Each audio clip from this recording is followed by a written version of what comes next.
The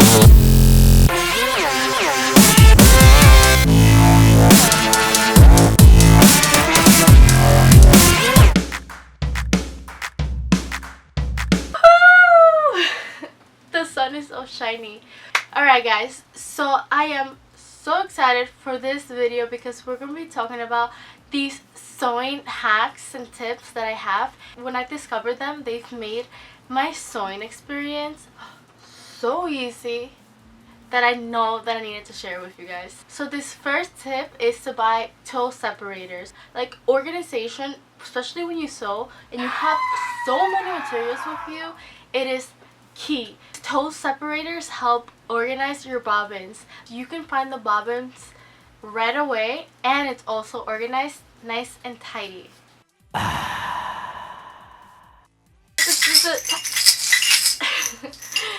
These notions can get pretty messy if you don't have a place to store them.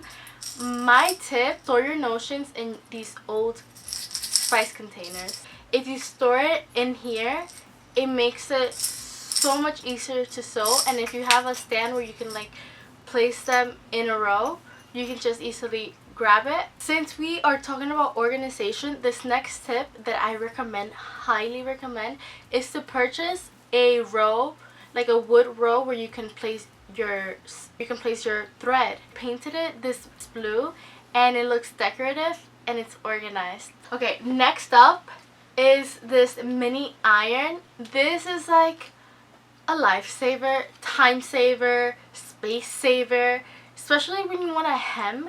You don't want to use your big iron, so I recommend purchasing this mini iron Clover. It's actually, where I bought it was in the quilting section in Joann's. You can also find it too, and I know some of you guys were asking me in a previous video like, where did you find this mini iron? That's where I found it, in Joann's, and you can find it with the Clover brand. It is excellent. Next tip comes with this thread heaven. It's literally heaven. One of my instructors told me about it. I was taking a couture class, and she actually showed us this. It's not wax. I don't know specifically what material it's made up of, but I can surely say it works wonders. Like, whenever you have to hand sew, whenever you have to do embroidery work, instead of wax, you use the thread heaven, and this will stop your thread from getting knotted. Next tip is to buy, wait, I'm opening it from the bag, is to purchase these little clips.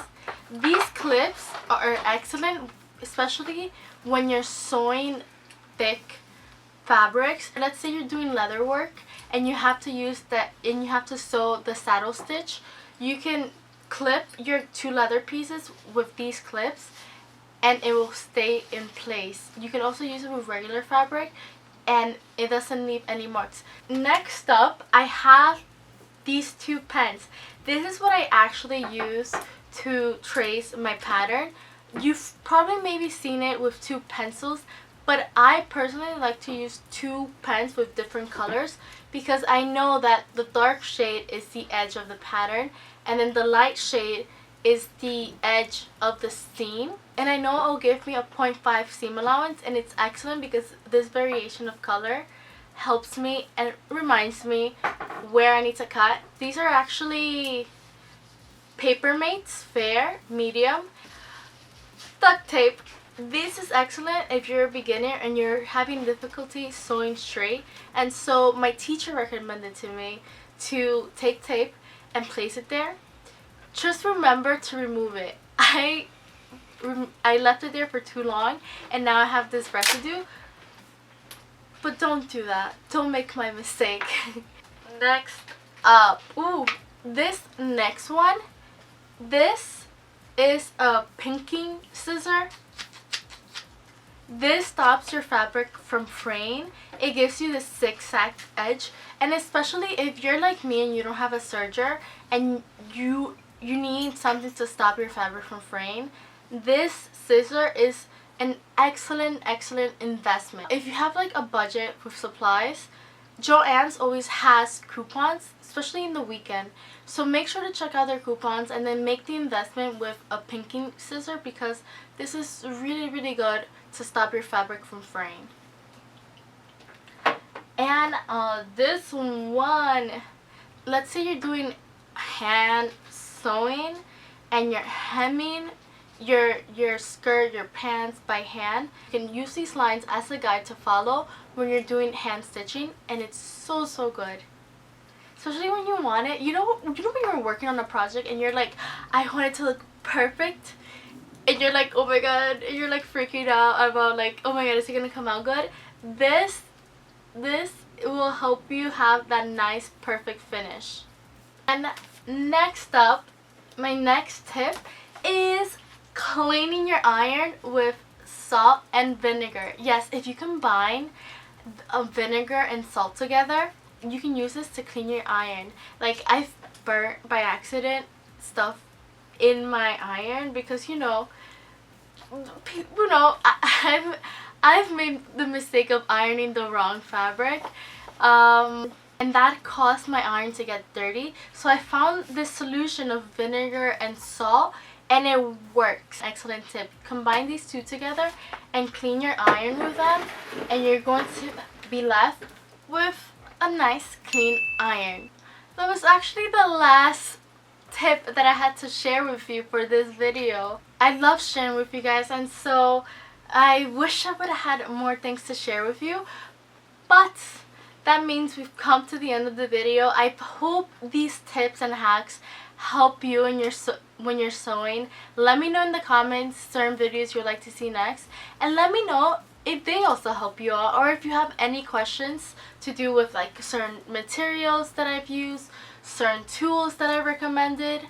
I myself am always learning, always trying to pick up new techniques, new ways of improving my sewing, and so whenever I have something to share, I will definitely share with you guys. And if you have yourself tips or hacks that you want to share, please write in the comments. I make sure and I read them because I love hearing from you guys what you have to share. I'm gonna take my sunnies there, go out, embroider, I don't know, have fun this weekend. We'll see each other next time.